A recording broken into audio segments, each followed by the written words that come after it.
Aya Nakamura dérange en France. Mais pourquoi? Je sais même pas pourquoi. La raison pour laquelle les gens ne veulent pas qu'Aya Nakamura chante Edith Piaf est simple. Ça s'appelle le racisme, s'exclame le député français Antoine Léaumont sur son compte X. Il écrit qu'Aya Nakamura a fait plus le rayonnement de la France à l'étranger. L'artiste elle-même a également répondu à ses détracteurs, estimant qu'elle ne leur doit rien.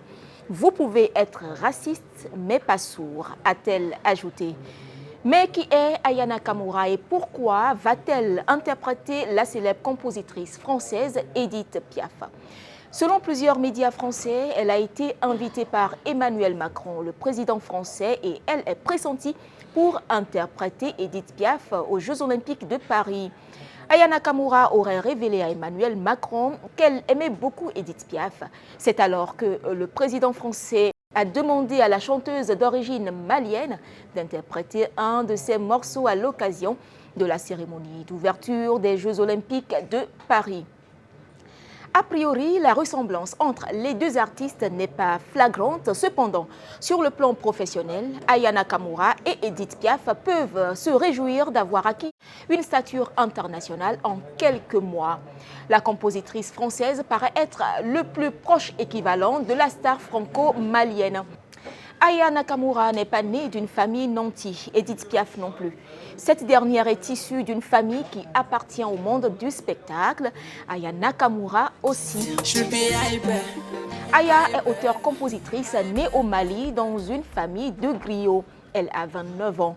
De son vrai nom, Aya Danioko, c'est en banlieue parisienne qu'elle s'installa avec ses parents.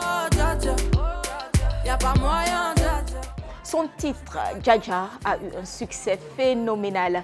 Certifié disque de diamant, ce tube traverse les frontières et prend la tête des ventes, notamment aux Pays-Bas. Un exploit qu'aucune artiste féminine francophone n'a pu réaliser depuis 1961. Seule Edith Piaf avait réalisé cet exploit avec son titre « Je ne regrette rien ». Edith Piaf est décédée le 10 octobre 1963 à seulement 47 ans.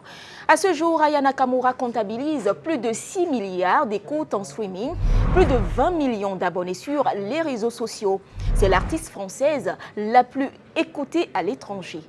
8 singles de Aya sont certifiés disques de diamant. Elle a également 2 albums, platine et 1 diamant. En seulement 6 ans, l'artiste franco-malienne est parvenue à acquérir une stature internationale indéniable. Elle continue de marquer l'industrie musicale avec son mélange de pop, R&B et de sonorités africaines. Salut, c'est Aya, je suis pas dispo. Laissez-moi un message.